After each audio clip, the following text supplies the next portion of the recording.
한 조각 케이크 레슨. 저번 시간에 복습을 간단하게 하고 다음 시간으로 넘어가겠습니다. 저번 시간 복습을 간단히 보면 기본적으로 건축 모듈을 이해하기 위해서는 8m 8m 스판에 64해배 정도 되는 기둥이 얼마만큼 힘을 저항할 수 있느냐에 대해서 저번 시간 설명을 드렸죠. 그래서 우리가 철근 콘크리트로 300에 300, 400에 400, 500에 500, 600에 600의 각 저항할 수 있는 내력이죠, 그죠? 이 친구는 A라는 3번의 친구는 100톤을 지지할 수 있고 4번 친구는 200톤, 5번 친구는 300톤, 600이라는 친구는 400톤의 힘을 저항할 수 있다면 저번 시간에 이야기했듯이 한 층에 100톤, 똑같이 2개층이면 200톤 이렇게 산정이 됩니다. 이렇게 산정된 대로 이 친구들 각각 배치해주면 되는 겁니다. 100이란 친구는 300을 배정하고요. 200의 친구는 300이 안 되니까 400을 배정하면 된다는 논리입니다. 그래서 기본적으로 그런 식으로 우리가 구조 설계할 때 기둥 단면을 가정하게 되는데, 여기서 간과하지 않아야 될 부분 중에 하나가 이런 게 있습니다. 이 친구는 300이고 이 친구는 400인데 여러분들이 직접 시공을 한다고 생각해 봅시다. 그러면 그 포집을 각각 다르게 짜야 되겠죠. 또한 철근 배근을 한다 치면 이 친구하고 이 친구하고 위치가 달라요. 그러면 굉장히 시공하기 힘들겠죠. 그러한 시공성을 고려하는 것도 구조 설계의 실무자가 해야 될 행동 중에 하나입니다. 저번 시간에 설명드렸듯이 제가 이 건물을 짓는다면, 자, 200이 최대치니까 이 친구가 들어가야 되겠죠. 이 친구를 사용하게 되면 굉장히 경제적인 설계가 되지만 이게 뭐 시간이 갈수록 이 내력이 떨어질 수도 있겠죠. 건물도 시간이 갈수록 나이가 듭니다. 그렇기 때문에 내가 만약 이 건물을 짓는다면 200이라는 최대치를 확인을 하고 나는 5번 타자를 그냥 다 쓰겠다. 크게 그 공사비에 차이가 안 나요. 실제적으로 500을 다 쓰겠다 하면 아주 안전하게 그 건물을 생애 주기까지 다 사용할 수 있는 그러한 시스템이 되겠습니다. 그래서 어떠한 구조 설계를 잘했다, 잘못했다, 이 기준은 붕괴되느냐, 이 기준이 아니고요. 어떻게 하면 시공을 굉장히 적절하게 하고 어떻게 하면 더 안전하게 할 거냐의 대응이지, 누군가 이렇게 아주 타이트하게 설계하는 게 잘한 설계는 아니에요. 나는 이 친구는 여기 배정하고 이 친구는 여기 배정하고 이 친구는 더 작을 수 있으니까 그건 책상에 앉아서 그냥 논리적으로 이론적으로 강하겠지만 실무적으로는 그분은 구조 설계를 못하는 거예요. 그래서 가장 구조 설계를 잘하는 사람은 이 친구 그냥 다 쓰자, 이게 잘하는 겁니다. 대신에 이 친구는 어느 정도 여유가 있다. 그래서 이 친구 많이 여유가 있겠죠, 그죠? 이런 식으로 설계하는 게 가장 합리적인 설계 방법이다. 그래서 워낙 중요하기 때문에 한 번 더 설명을 드리고요. 저번 시간에 봤듯이 8m 8m 스판에 이 친구는 외력이라 했죠. 외력이 100톤 작용하고 이 친구가 100톤이니까 나머지는 논리적으로 50, 50, 25가 간다. 이 개념을 알면 그 층수가 증가되더라도 아무 문제가 없는 거죠. 보세요. 이 친구는 100, 200, 300으로 가죠. 예. 또 볼까요? 이 친구는 이렇게 되는 겁니다. 가장 중앙부가 크고 나머지는 작고 이 부류가 이렇게 되죠. 이 친구가 가장 크고 그 다음에 이 친구죠. C2, 그 다음에 C3 이런 식으로 배정이 되는 겁니다. 자, 그 다음 보시면 이 친구가 뭐 100층이 되었든 20층이 되었든 논리는 다 똑같습니다. 이 친구를 한번 볼까요? 하나, 둘, 셋, 넷, 다, 여섯, 6개층이네요. 6개층이면 이 중앙부 기둥이 600톤이에요. 그리고 600톤에 맞는 기둥을 배치하면 되는 겁니다. 그래서 600, 500, 400, 300, 200 이렇게 각각 배치하면 어찌 됩니까? 시공하기 너무 힘들겠죠. 그래서 아주 적절하게 어떠한 기둥을 설정하느냐, 이게 가장 중요한 기술이 됩니다. 자, 저번 시간에 한 내용이 이거요. 이번 시간에도 아주 굉장히 중요한 내용을 합니다. 기초에 대한 내용이죠. 지금 우리가 어디까지 왔는지 한번 그림을 볼까요? 예. 건물 구조 설계 실무는 뭐 별건 없어요. 딱 요거 하나입니다.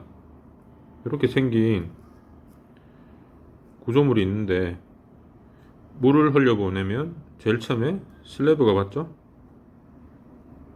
그 다음에 보가 받고, 그 다음에 기둥이 받고, 그 다음에 기초가 받죠. 그 다음에 이게 지정입니다. 그래서 물은 슬래브,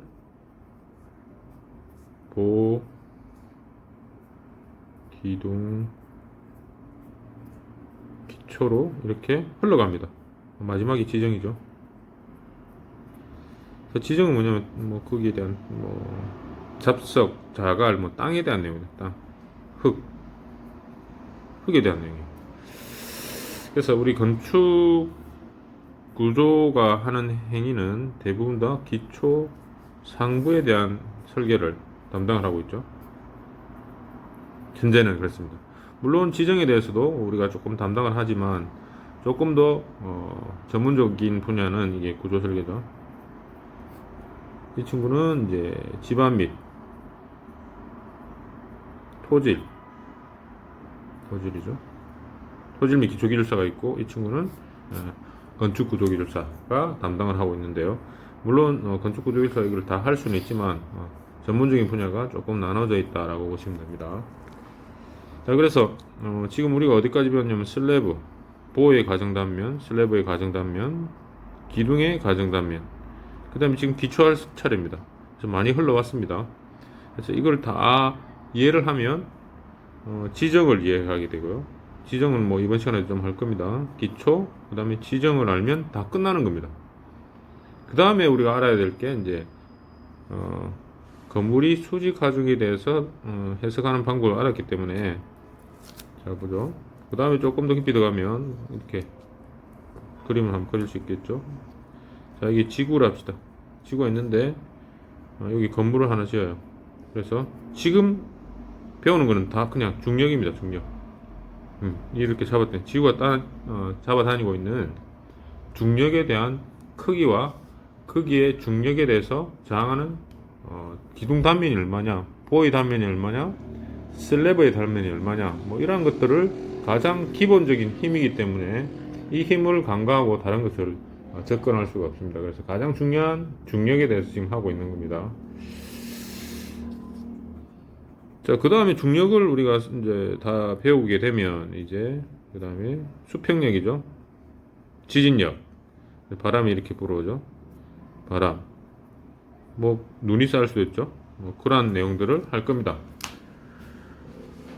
그래서 지금은 우리가 지금 어디까지 와 있냐면 기초 단계까지 왔다라고 보시면 됩니다. 자, 기초를 알려면 일단 지정에 대해서 같이 알아야 됩니다. 땅이 굉장히 무르다 하면 아주 무른 땅 위에 건물을 지으면 어떻게 될까요? 네, 깔아앉겠죠. 저희가 조선공학하고도 비슷한데요. 자, 봅시다.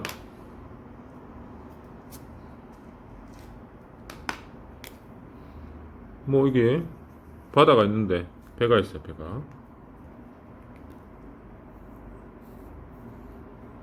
배가 있다 칩시다. 이 배가, 이 친구가 이 바다 물이 부력으로 떠받들지 못하면 어떻게 될까요? 배는 침몰하게 되는 겁니다. 그래서 위에서 내리 누르는 힘, 이게 외력이죠. 마찬가지로 이거는 반력이라 부릅니다. 반력. 이 반력이 외력이 훨씬 반력보다 크다 하면 가라앉는 거고요. 외력보다 반력이 훨씬 크다 이렇게 되면 안 가라앉는 겁니다. 반력이 너무 심하면 위로 뜨겠죠, 그냥. 이게 부상의 개념인데요. 건물은 마찬가지입니다. 건물은 이 바다 위에 배가 떠 있는 게 아니고 지구라고 보죠. 지구는 이렇게 지각으로 둘러싸여 있죠. 지각. 우리가 지각까지는 인류가 확인했어요. 그래서 이 지각의 구성 물질, 지각으로 흙입니다. 그냥 말 그대로 흙 위에 이 배 대신 건물을 이렇게 짓는 겁니다. 네, 그래서 이 건물이 괜찮냐 이 개념인데요. 그래서 기초와 지정 개념이 이 지각을 이루고 있는 이 지정에 있는 집안이 무르면 이 건물도 마찬가지로 침하하거나 기울거나 이렇게 되겠죠. 그래서 우리가 건물을 지을 때 이 집안이라고 하죠. 자, 집안이 어떠한 형태로 이루어져 있느냐, 얼마나 단단하느냐, 얼마나 그다음에 침하가 일어나냐, 그런 것들을 우리가 배울 필요가 있어요. 물론 인류는 우리가 지각까지만 한 1km 정도만 조사를 할 수 있고요. 그 안에 뭐가 있는지 아무도 몰라요. 뭐 지구과학 시간에 배웠죠. 뭐 이게 핵이 있고 뭐 P파, S파가 뭐 가니까 요 안에는 지금 물질로 찼을 거다. 예, 그렇게 주장을 하는데요. 물론 그 안에는 꽉 찼다고 이렇게 생각할 수는 있지만 만약에 지구가 이제 뭐 다른 별들에 비해서 굉장히 자전 속도가 빠르다고 치면 옛날에 오일러라는 학자는 요 안에 지구는 비어 있다. 그래서 뭐 외계인이 요 안쪽에 살고 있다가 밖으로 나온다. 뭐 이러한 설들도 있는데요. 그건 가설이긴 하지만 뭐 틀린 말은 아닙니다. 예전부터 우리가 지각 밑에 구멍이 뚫려 있을 수도 있어요.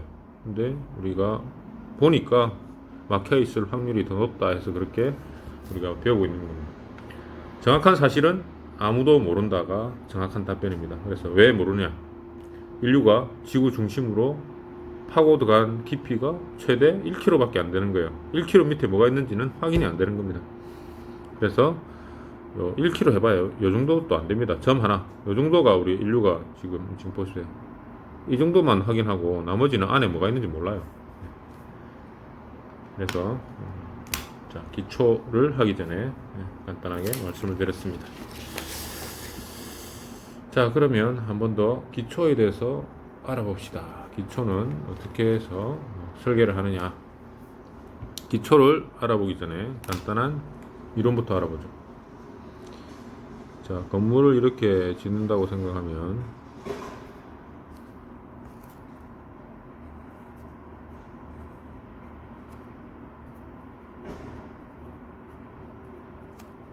자, 이게 땅이죠, 땅. 흙입니다. 흙이요.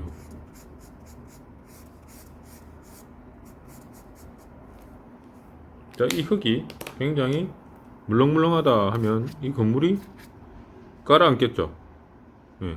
근데 이 흙이 단단하다. 그래서 무르다. 물렁물렁하다. 단단하다.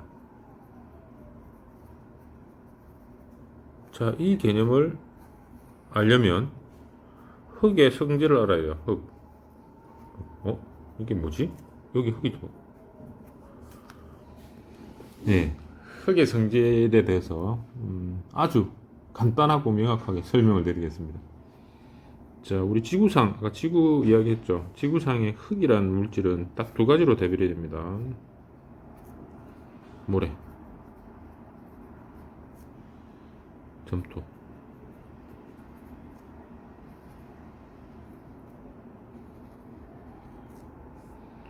자, 모래는 모래 알갱이 알죠? 여러분이 해변에 가면 볼 수 있는 모래 알갱이, 그게 바로 모래입니다. 모래는 서로 입자가 붙질 않아요. 그래서 서로 그냥 콩가루 집안처럼, 예를 들면 콩가루처럼 서로 붙질 않는 겁니다. 모래가. 그래서 이 친구는 동글동글한 입자를 가지고 있어요. 이렇게 서로 잘 융화가 안 돼요. 마치 융화가 안 되는 사람들처럼 각자 플레이를 하고 있습니다. 자, 이게 바로 모래의 특징입니다. 그 다음에 점토는 뭐냐면 서로 잘 붙어 있어요. 이렇게 빼쭉빼쭉합니다. 모양도 이렇게 빼쭉빼쭉해요. 이 친구는 항상 잘 붙어 있는 이유가 왜 그런지 모르지만 어떤 지구상에 큰 힘을 작용받은 그냥 자석이라 생각하면 돼요. 정기적인 성질을 띠고 있어요. 플러스 마이너스. 우리 자석을 플러스 마이너스 이렇게 서로 간에 이렇게 두면 서로 간에 붙잖아요. 그런 정기적인 성질을 띠는 입자라고 보시면 됩니다. 그래서 그 정기적인 입자가 점토다. 이렇게 저는 설명합니다. 그래서 모래하고 점토의 차이점은 서로 전기를 띠고 있다. 전기를 띠고 있지 않다. 그래서 콩가루 집안이고 이 친구는 서로 잘 뭉쳐가지고 협동을 참 잘하는 그러한 집안이에요. 이 친구는 협동을 전혀 하지 않는 집안이에요. 그래서 이 점토 안에는 물이라는 놈이 있어요. 물. 왜 물이 있냐면 서로 이렇게 워낙 끈끈하게 잘 붙어 있다 보니까 어떤 수분이 들어오면 나가질 않아요. 그래서 이 안에 항상 물을 머금고 있다. 축구공처럼 생겼겠죠. 그러면 입체적으로 그리면 이러한 입자들이 바로 점토의 입자입니다. 자, 그러면 두 가지의 성질이 굉장히 차이가 많이 나죠. 자, 모래 입자는 이렇게 각각 있는 입자고 이 친구는 협동을 하는 입자인데 가만히 보면 성질이 다르죠. 이렇게 모래 입자가 있다 보면 이 친구를 이렇게 어떤 하중을 가하면 이 친구는 잘 버티죠. 그죠? 왜냐하면 서로 간에 강도도 있고 이 안에 물이 없기 때문에 이 친구들은 굉장히 상부 힘에 대해서 변형 없이 잘 견뎌요. 변형이 굳이 있다면 이 친구 모래 입자를 이렇게 흔들어 버리면 어찌 됩니까? 이렇게 생겼죠? 이렇게 움직일 수 있죠. 이 친구가 이 친구로 이렇게 변환이 됩니다. 이거를 뭐 전문적인 용어로 이거를 느슨한 입자라고 부릅니다. 느슨한 입자.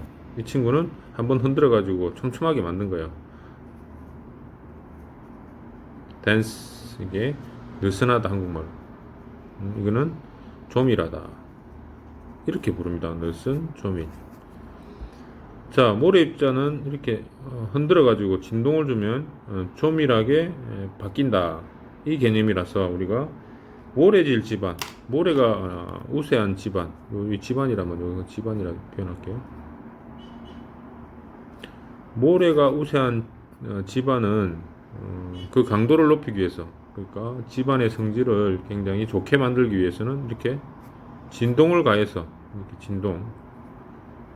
진동을 가해서 루즈한 입자를 덴스한 입자로 이렇게 만드는 행위가 바로 집안 보강 방법입니다. 그래서 뭐 폭파공법, 뭐 전기의 폭파공법, 그 다음에 진동 다짐 공법. 그래서 모래는 항상 다짐을 하는 게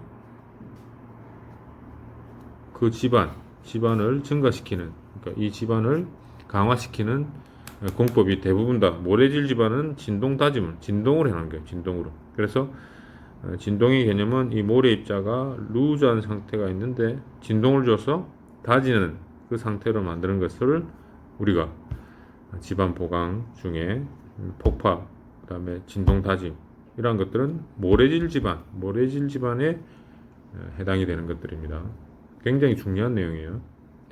그 다음에 점토는 우리가 왜 생겼는지는 몰라요. 우리가 그 지금 지구상에 흙이라는 놈들이 있는데 그 입자가 조밀한 입자가 전기를 안 띠는 입자가 있고요. 전기를 띠는 입자가 있는데 그 전기를 띠다 보니까 축구공처럼 이렇게 생겼다는 이야기죠. 서로 간에 붙어 있기 때문에. 그런 입자가 하중을 가하면 이 친구를 보세요. 축구공에 위에서 꾹 누르면 어떻게 될까요? 축구공이 쭉 쭈그러들죠. 쭉 쭈그러들 겁니다. 이렇게 쭈그러들죠. 그러면서 뭐가 생기냐면 이게 물이라는 놈이 쓱 빠져나가요. 네.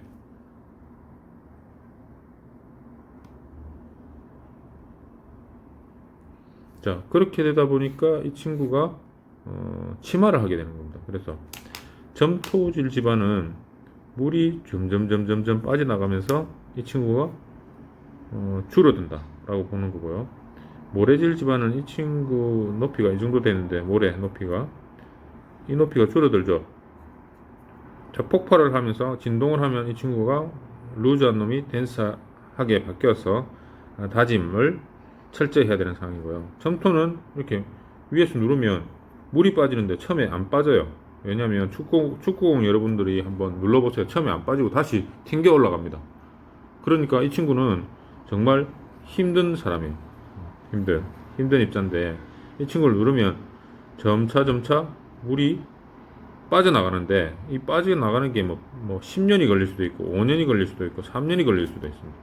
자, 건물을 이렇게 지었는데 원래 없던 하중에 힘이란 이 무게, 건물의 무게가 이렇게 증가가 됐겠죠.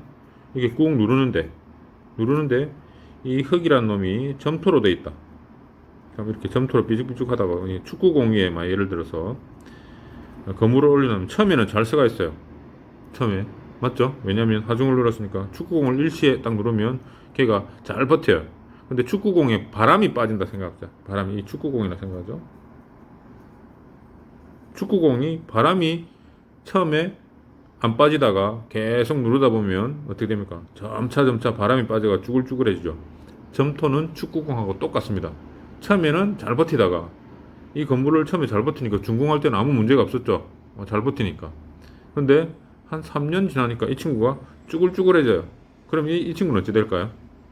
내려앉는 겁니다.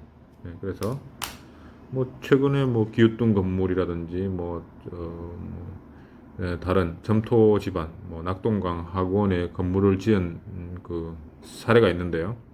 처음에는 문제가 없다가 한 1년이나 2년, 3년 지나가지고 그 건물이 기울었다 라는 뭐 뉴스를 접할 겁니다.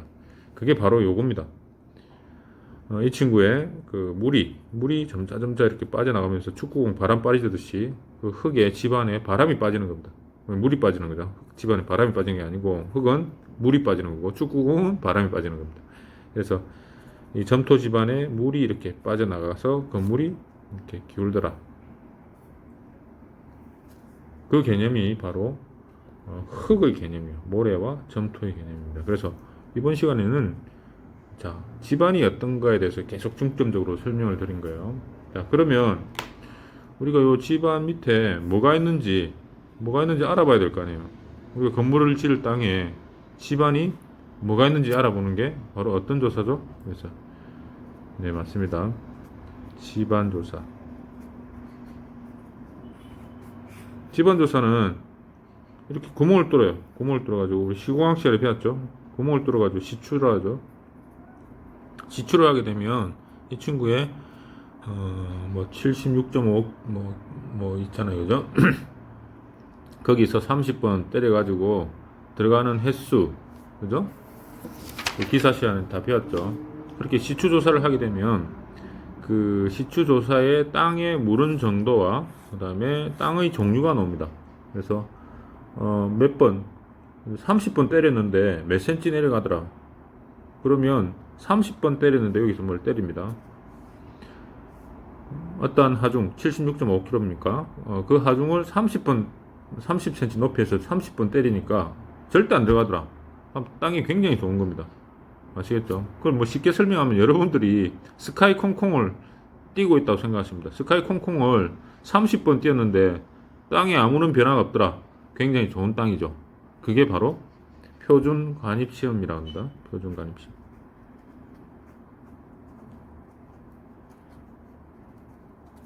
한번 볼까요? 그러면 표준 관입 시험은 이게 그냥 대지가 있어요. 대지가 있는데 이 밑에 이제 대지의 단면입니다. 이게 지구입니다.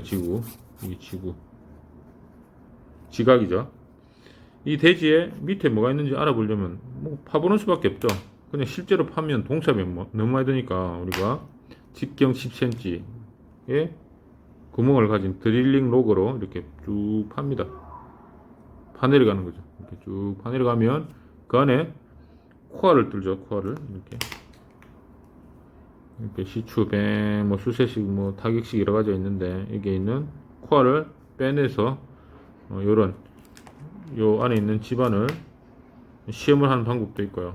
요거로 집안을 코알을 쭉 빼가지고 올리면 뭐 이러한 코어가 이렇게 채취가 되겠죠. 이 친구를 눌러보고 당겨보고 당기진 않네요. 옆으로 이제 잘라보고 눌러보기는 하는 그러한 시험 방법이 있는데요. 자, 그래서 우리가 실무 시간에 가장 먼저 알아야 될 거는 시추 조사를 하면 흙의 상태, 뭐 이게 매립토, 그 다음에 이게 뭐 점토다. 아까 오늘 배웠죠. 점토. 여기는 모래질,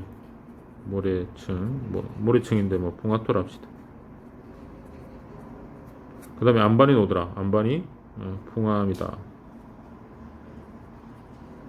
이런 식으로 우리가 확인합니다. 다음에 이 매립토의 단단한 정도는 우리가 아까 스카이 콩콩하고 똑같습니다. 거기에 30번 스카이 콩콩을 타는데 30cm 내려가는데 몇 번 때리느냐 뭐 이런 겁니다. 몇 번 때리니까 30cm 내려가더라. 30cm 내려가는데 때리는 횟수가 얼마냐? 이게 바로 표준 간입 시험의 n치라고 하는데 n치 n분의 1 하자 하죠. 우리 품바이 뭐 이런 거 하는데 n분의 1 하자. 그 개념이에요. n분의 1 해서 이 친구가 몇 번 때렸을 때 몇 번 내려가느냐. 그 다음에 흙의 종류를 이렇게 점토냐, 그 다음에 모래정이냐 이런 것들을 알 수가 있고요. 그 다음에 이 친구 다 하고 나면 이게 물을 채웁니다. 이렇게 물을 채우고 나서 그 다음날 24시간 후에 이 물이 얼마만큼 내려가느냐. 그러면 이 친구가 어느 레벨이 이렇게 내려가겠죠. 그래서 이 친구가 항상 지하수라죠. 우리가 일정 부분 내려가면 우리 지구는 항상 물이 차 있어요. 그리고 해수면까지 내려가다가 보통은 해수면 상부로 다 물이 형성이 되어 있는데요. 그만큼 우리 지구가 물이 많은 행성이다라고 보시면 됩니다. 그래서 물이 어느 위치에 있느냐 굉장히 중요해요. 왜냐하면 이 물 때문에 물은 항상 같은 위치에 있는 게 아니고 비가 많이 오면 올라가고 비가 적게 오면 이렇게 내려가요. 이 물도 마찬가지로 아까 배 이야기하고 똑같습니다. 어떤 건물을 띄어 올리거나 그 다음에 가라앉힐 수도 있지만 보통은 건물을 이렇게 띄울 수 있다는 겁니다. 그래서 굉장히 조심해야 됩니다. 그래서 우리가 오늘 배운 것은 모래와 점토에 대한 내용입니다. 그래서 이번 시간에는 모래, 점토, 흙은 모래하고 점토가 되어 있는데 모래는 이렇게 진동을 둬서 다져서 건물을 집안 자체를 굉장히 촘촘하게 하고 점토는 물을 빼는 거네요. 제가 공법을 설명 안 했는데요. 이 건물을 올리면 이 축구공처럼 천천히 물이 빠져가지고 이 건물에 영향을 주니까 이 친구는 점토는 보강 방법이 이 물을 빼는 방법이 굉장히 중요합니다. 물을 빼는 방법은 우리 주사기를 꽂아서 물을 빼는 것 똑같아요. 자, 한번 볼까요? 점토가 이렇게 축구공이라 생각하면 이 친구와는 항상 물이 포함이 되어 있죠. 이 친구의 물을 빼는 방법은 주사기를 넣어가지고 이렇게 빼버릴 수 있겠죠. 그 주사기에 해당하는 것이 입자에다가 뭐를 넣냐면 입자는 뭐 이렇게 관통을 하지 않습니까? 입자 주위에 이 주위에 물을 잘 흡수한 어떤 장치를 넣습니다. 그 장치가 그냥 종이에요, 종이. 그래서 우리가 그 시공학생을 배웠죠. 땅이 안 좋은 점토 집안에 이 친구를 빨리 침하시키게 이렇게 빨리 침하시키게 하는 방법이 종이를 넣는 방법입니다. 종이. 그래서 페이퍼 드레인 공법. 페이퍼 드레인이 집안에 이런 식으로 1m 간격으로 종이를 다 넣어버리는 겁니다. 종이를 이렇게 종이를 의도적으로 종이를 넣고 여기에다가 잘 빠지기 위해서 이렇게 큰 하중이라면 보통은 그냥 뭐 콘크리트가 될 수 있고 모래가 될 수 있는데 이런 하중으로 꽉 눌러버립니다. 그러면 안에 있는 물들이 쫙 올라와가지고 이 친구들이 침하를 하게 됩니다. 지절로. 왜냐면 물이 빠지니까요. 물이 빠지면 마치 축구공 바람 빠지듯이 이 축구공이 있네요. 축구공이 바람 빠지듯이 이렇게 쭉 빠져버리는 겁니다. 그렇게 되면 이 친구가 집안이 조밀해지겠죠. 그래서 그 위에 건물을 빨리 지을 수 있다. 빨리보다는 뭐 지을 수 있다 이 개념입니다. 빨리는 못 지어요. 왜냐하면 이 드레인 공법 자체도 그 물을 빼는데 시간이 상당 시간 소요되기 때문에 그렇습니다. 그래서 이번 시간에는 흙을 설명하는데 흙은 모래하고 점토로 대별된다. 모래는 흔들어서 보강하고 점토는 물을 빼서 보강하는 공법이 일반적이다. 굉장히 중요합니다. 이 이론을 머릿속에 있어야 집안을 보강하고 왜 건물이 문제가 생기는지를 알 수가 있습니다. 그래서 이번 시간에는 흙에 대해서 했고요. 다음 시간에는 똑같이 이 흙과 모래, 점토에 대해서 어떤 식으로 우리가 시추를 하고 그 시추된 결과를 어떻게 우리가 확인할 수 있는지에 대해서 설명드리겠습니다. 이상입니다.